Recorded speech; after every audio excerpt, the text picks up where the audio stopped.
Mais là, Ousmane Sonko était déjà en mode demi-tour pour retourner chez lui. Et là, on leur a dit, mais laissez-le rentrer chez lui. Son avocat est venu leur dire, il n'est pas tenu de se rendre au tribunal parce que c'est juste une affaire de diffamation. Pour moi, l'air au Sénégalais. Nit moo convoqué nit du crime. Diffamation là. Soo demee teew dinañ lay atte. Soo demul teew dinañ la atte. Soo demee teew say avocat dinañ am sañ-sañu jël kaddu défendre la. Soo teewul say avocat amuñu sañ-sañu wax ba procès bi jeex. Mais su la neexee nga bañ a dem. Amul jugement bu wax ne il faut nga ñëw. Amul woon sax jugement bu wax ne dañ la war a takk tëj sa kër doo génn. Mais lépp ci jaay doole. Mais ñi ñu amoon en face de nous duñu ay police ay milice lañu ay criminels ambulants lañu. Parce que nag il faut ils étaient sous les tenues de la police. Ils étaient habillés en tenue, mais ils n'avaient pas la tenue. Ils n'avaient aucune tenue, ni une tenue républicaine, ni une tenue citoyenne, ni même une tenue humaine. C'est-à-dire? Parce que quand on charge des gens désarmés, nga jël ay cos di leen ko dóor jël à bout portant nga dóor nit ay balles blancs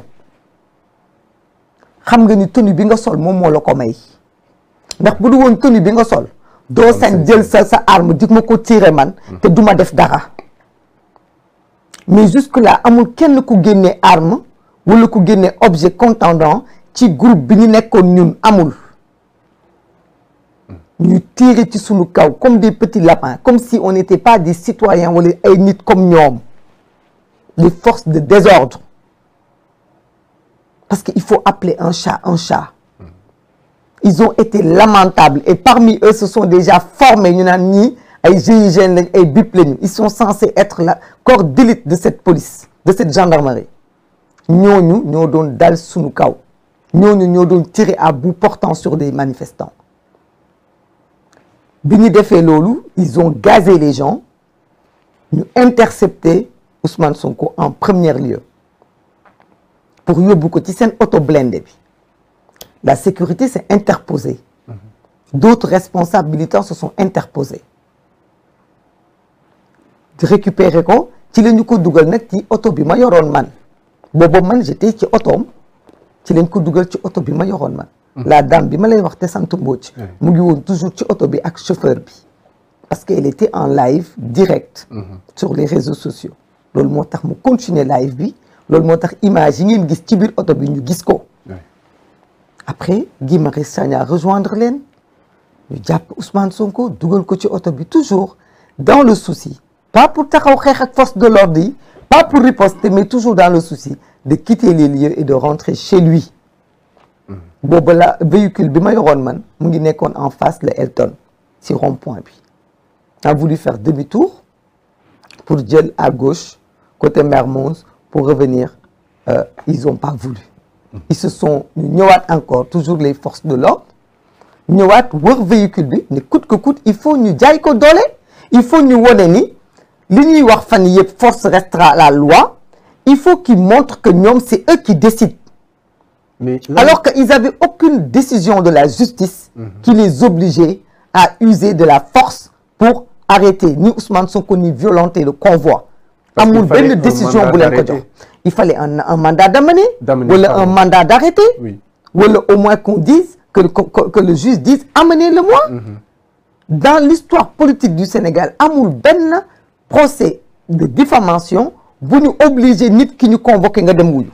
mais bi ñu leen bloqué ne leen doo leen dem mais doo leen delluwaat ci kër gi yan raison concrètement lañ leen wax. Ils nous ont donné aucune raison. Quand on leur parlait on avait comme réponse des coups de crosse. Des coups de crosse même man étant une femme je me suis accrochée au véhicule il y a un commandant ces photos circulent il m'a agressé il m'a donné des coups de pied n'eût été l'intervention d'un militant déjà des gardes rapprochés de Ousmane Sonko mais d'un militant de Pastef qui s'appelle Khoureychi Thiam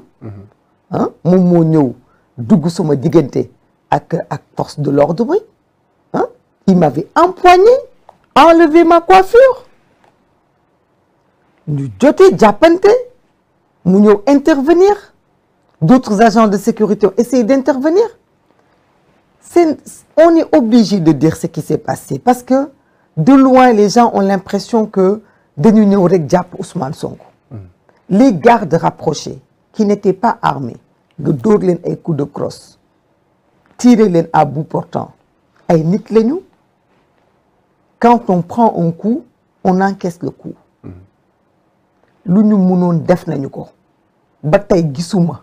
amul ku yëkkati loxoom riposte amul ba ci man même biñ may violenté dama taxaw mais je n'ai pas riposté kenn yëkkatiwul loxoom dóor parce que dañu respecté li ñu bind ci seen tenue yi ak drapeau yu ndaw yi nekk fii mais pourquoi ñoom duñu respecté Sëñ Abdou Khadre il faut qu'on en parle parce que cette violence policière doit cesser parce que ce qui s'est passé là-bas ce jour-là c'est extrêmement grave parce que à plusieurs reprises ils ont intenté à nos vies à plusieurs reprises seen action mënoon na am jeexintal ci sunu ay dund mënoon nañ fa rey nit mais su gisee loolu te c'est pas parce que ñoom dañoo violent que ñun dañuy renoncer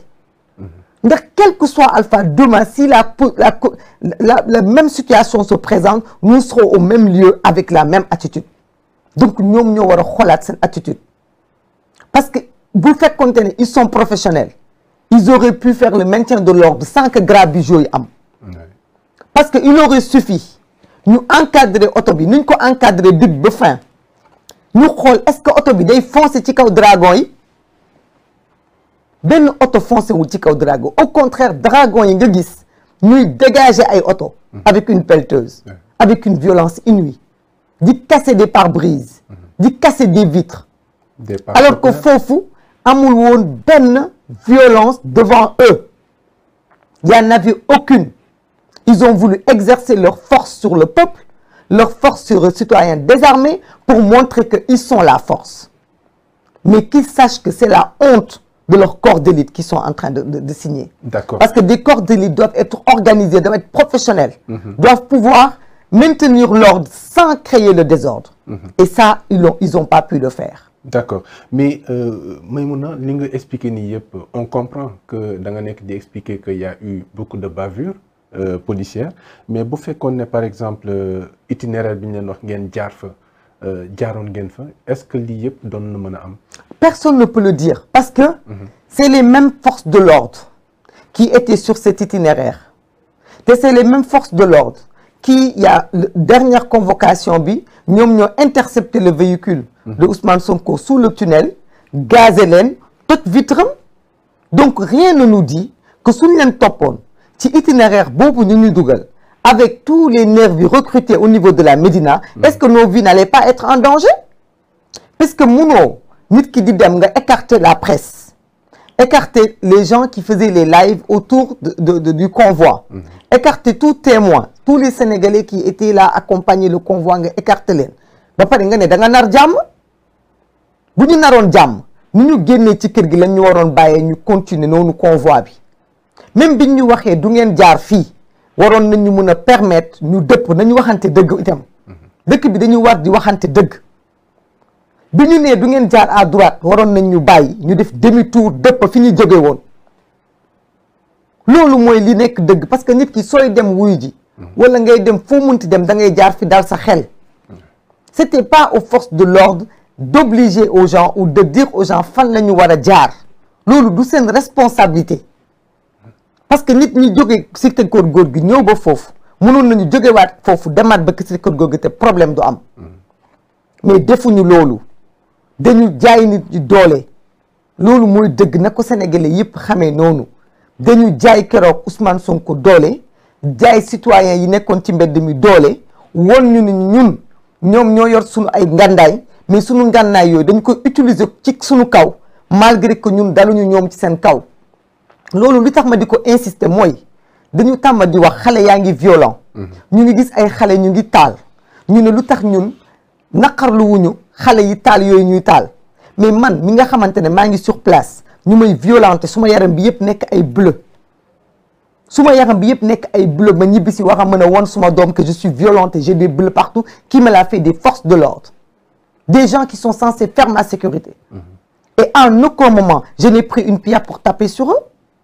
Comment on peut accepter de tolérer, de ne pas condamner la violence de ceux qui sont censés nous protéger et vouloir condamner la violence des jeunes qui ripostent avec leurs moyens de bord? Je n'encourage pas la violence. Je n'encourage pas le pillage.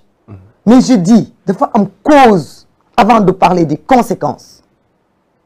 Il y a des conséquences désastreuses, mais il y a la cause de cela. D'accord. Parce que man, peut-être que, si on est en posture d'avoir une pierre ou d'avoir une grenade, je l'aurais jetée sur la force de l'ordre qui a essayé de me faire du mal. Parce que nit la. Nit la. Mouno jàkkaarloog nit di ko violenter, mu lay seetaan désarmé.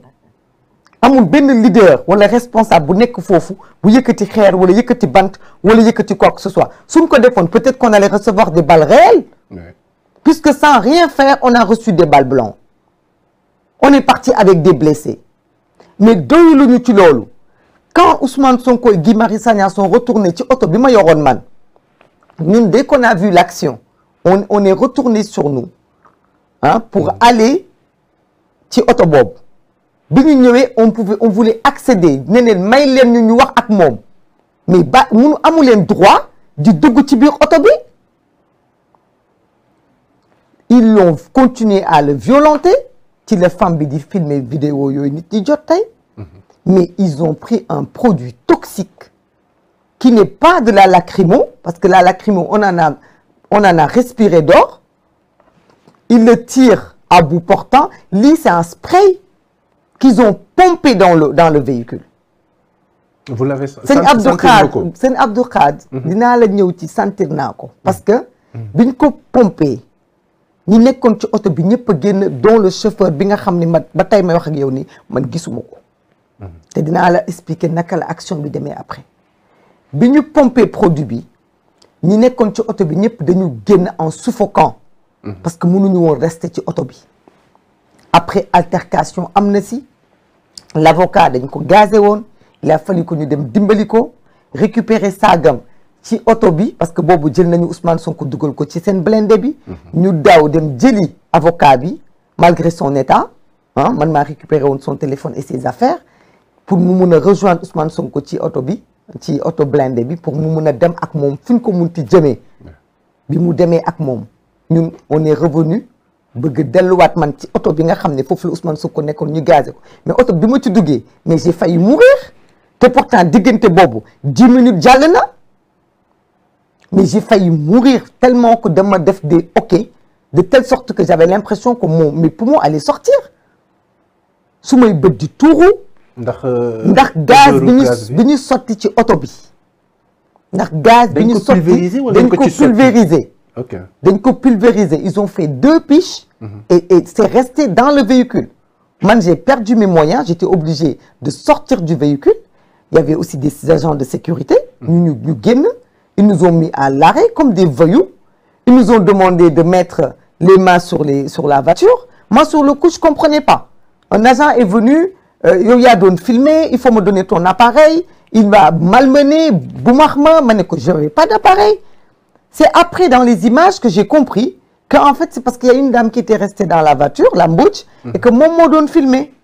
mais lu ñuy bañ ci film yi c'est juste pour te dire parce qu'ils ne voulaient pas de preuve de leur bavure ils étaient en train de faire du sale boulot et bëgguñu ko nettali bëgguñu ko fekkee parce que tey film boobu su fa amutoon gaz boobu ñuy wax dañuy ne amul man pour te dire mënatuma woon xamatuma woon fan laa nekk biñ ma violenté ne ma li ma ne leen du ma bouger parce que suma oto moo nekk fii donc xanaa su ngeen bëggee ma bouger dinaa déplacer oto bi ñu ne ma jëlal oto bi nga déplacer ko ma dugg ci oto bi mënuma déplacer oto bi parce que odeur bi dafa xeeñoon de telle sorte que ça prenait les poumons et j'avais les poumons en feu mais j'étais obligé ma génnaat oto bi c'est le même Khoureyssi Thiam moom moo jël caabi bi si man ah ne ma I gonna drive you yéeg ci oto bi